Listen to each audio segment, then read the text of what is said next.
So all eyes are on the consensus commission now. With bated breath, a lot of political parties, of course, also the general public is waiting about what is the progress so far being made in terms of building consensus amongst all the parties, and how many parties are involved in the whole process. We reached out to 39 political parties with the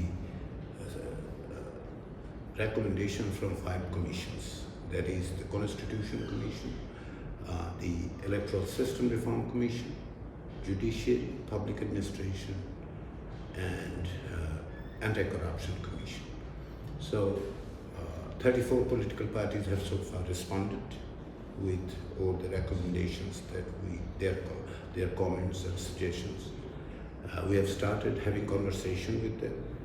So far we have engaged in conversation with 12 political parties, including Bangladesh Nationalist Party, BNP.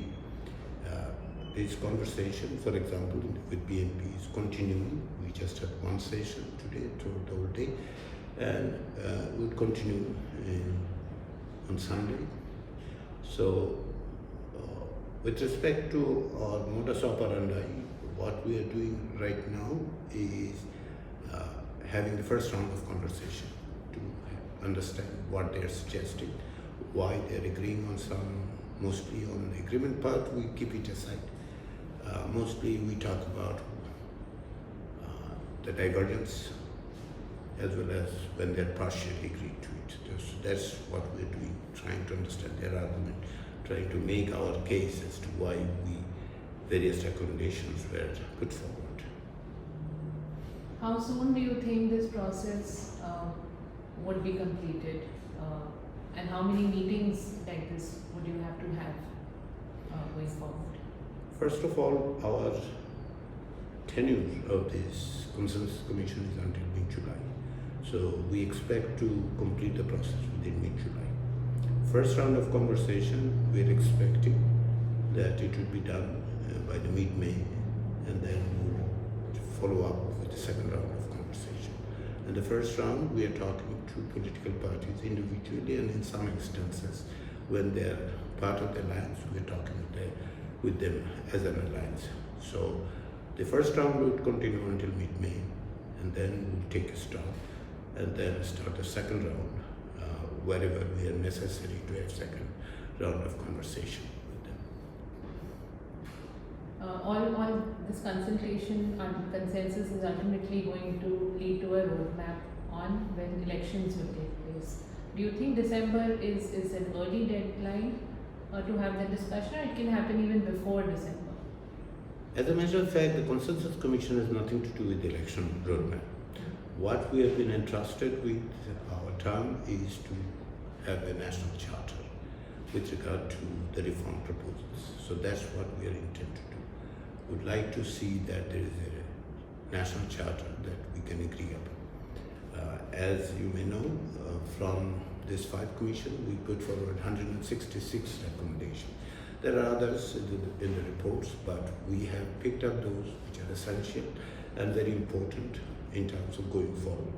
So when we sent those out, we didn't expect that everyone would agree to 166, understandably.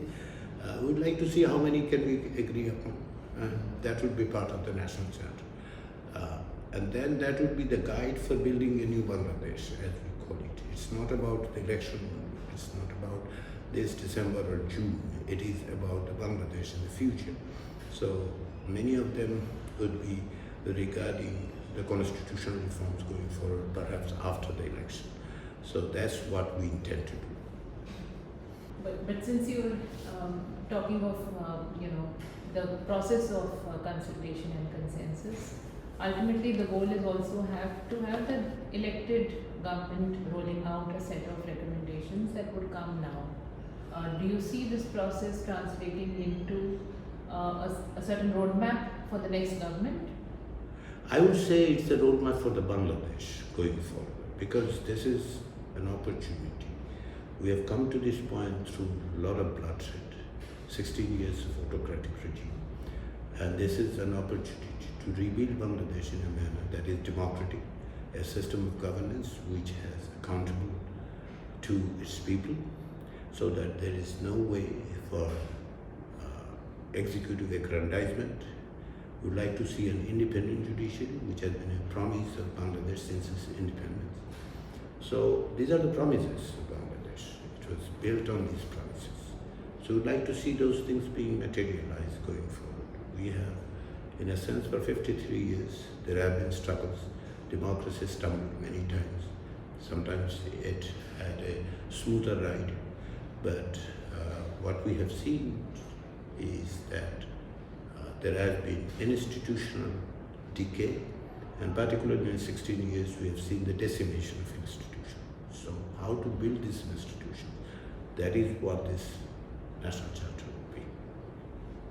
Now, institutional decay is one part. When we talk of constitution, to explain to our readers, what do you think have been the problems in the constitution which most political parties would be recommending, or which you would have also noticed, which is bringing about this whole change now? The primary element of the constitution that all political parties seems to agree is that the concentration of power. Power has been concentrated in the office of Prime Minister, and particularly within India. That's why I call it an individualistic autocracy. And the political parties seems to agree that there should be ways so that the institutions are built to have checks and balances. And that is essential part of this constitution. So over the years, since it's 1972, 17 amendments have been made. But all these amendments actually weakened the institution rather than strengthening it, weakened the judiciary. Political influence in judiciary have been enormous, and that's not only in 16 years, even before that, but most blatantly in the last 16 years. So the political parties agree to it. Now the point is, how do you do it? When do you do it? Those are the things that is the issue here. So on constitution, central point, as I would say, everyone wants to see a constitution which provides an accountable system of governance, an independent judiciary, ensuring the rights of the people, fundamental rights, and making sure that transgression of any kind of democratic aspiration should be somehow those who do it accountable. They needs to be held accountable for their actions. And when we look at people who make up these institutions, over years the criticism has been that there have been only a certain section of political influence that has creeped into these institutions because of their alignment with a certain ideology and political thought. When we make this change now, we are rebuilding and relooking at ways to bolster the constitution with these safeguards. How will you make it more inclusive?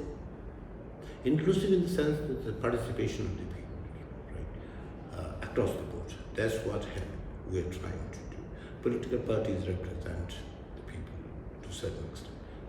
We would like to engage with the people as well. Our plan is to get input from the public as well, through websites, through surveys, and interacting with civil society organizations, so that it becomes an inclusive measure that everyone can buy into it.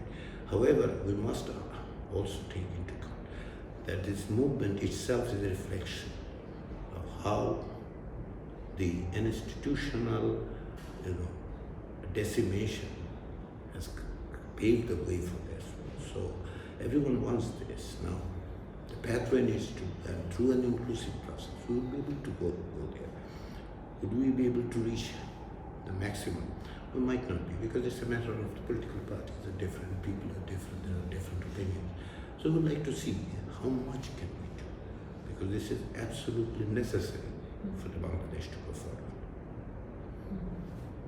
Last question. So earlier there was, of course, you talk of the kind of problems that creeped in, which are directly linked to Awami League rule.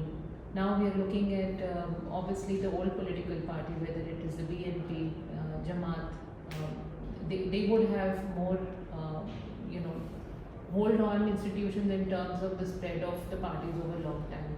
How do you make space for the students, the new political party who was enough say and participation in institutions which have largely aligned with the mainstream parties.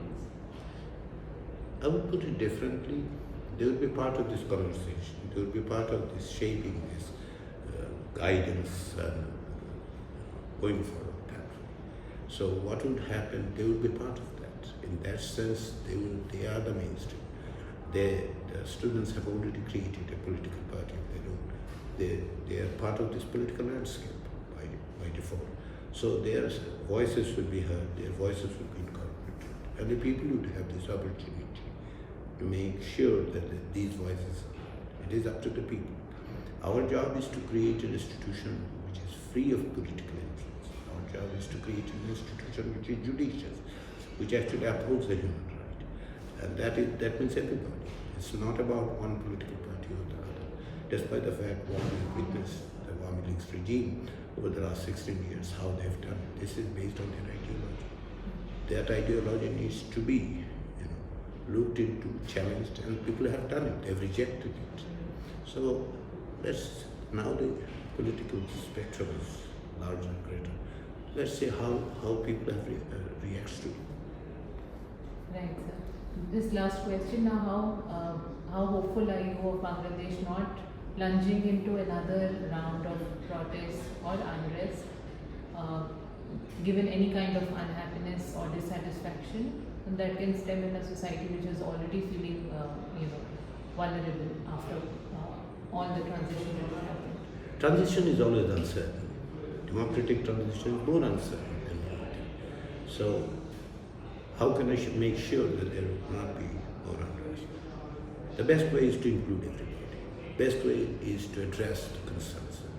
Best way is to approach this transition to make it more peaceful, so that everyone's voices are heard, everyone feel that they're part of it. Political parties and segments of society do feel part of it because this is they brought in their contribution, their dedication, their suffering, their loss, their utmost, what they have done, given lives. Right? So I don't see that one happening because everyone wants a better future. Everyone wants to remain together. There are differences in any democratic society, and we are just starting in a new phase of democracy. So there will be differences. But I don't see that it is going to plunge into another kind of unrest and other things. But let me reiterate, any transition has challenges and prospects. I see more prospect. That does not mean there are not challenges. There are challenges. Let's face it together.